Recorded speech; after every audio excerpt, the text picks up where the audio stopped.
வணக்கம் மக்களே! நாம் இன்றைக்கி இந்த காணொளியில் துளசியை பயன்படுத்த முறையும் அதனால் வரும் பயன்களையும் பார்க்க போகிறோம்.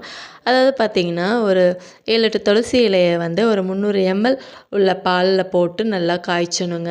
காய்ச்சி அதை வடிகட்டி நாம் குடிக்கும்போது அந்த பாலில் உள்ள குற்றங்களும் விலகும், மேலும் நமக்கு கொடுக்கக்கூடிய கபமும் விலகும் அப்படின்னு சொல்கிறாங்க.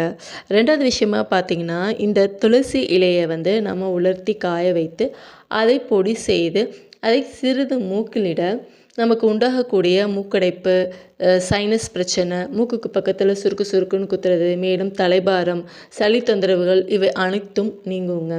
அதாவது என்ன சொல்கிறாங்க அப்படின்னா, தாத்தா பாட்டிங்கெல்லாம் மூக்குப்பொடி வச்சுருப்பாங்க. அந்த மூக்குப்பொடி பார்த்திங்கன்னா மூக்கில் கொஞ்சம் லைட்டாக அப்படியே வச்சு அப்படியே இழுப்பாங்க.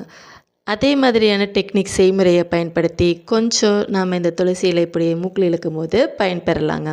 3வது விஷயமா பார்த்திங்கன்னா, இந்த துளசியை கொஞ்சம் தண்ணீர் விட்டு வாணலில் கொஞ்சம் வேக வச்சு, பிறகு அதிலிருந்து சாறு எடுத்து அந்த சாறில் சிறிது கோரோசனை, அதாவது பசுவின் மடியில் இருக்கக்கூடிய ஒரு மஞ்சள் நிற திரவம், அதை கொஞ்சமாக சேர்த்து சிறு குழந்தைகள் இருக்காங்க இல்லையா, அவங்களுக்கு நாம் கொடுக்கும்போது அந்த சாறு அவங்களுக்கு இருக்கக்கூடிய இருமல், கபக்கட்டு, மந்தம், கணைசூடு இவை எல்லாம் நீங்கி போகும் அப்படின்னு சொல்கிறாங்கங்க.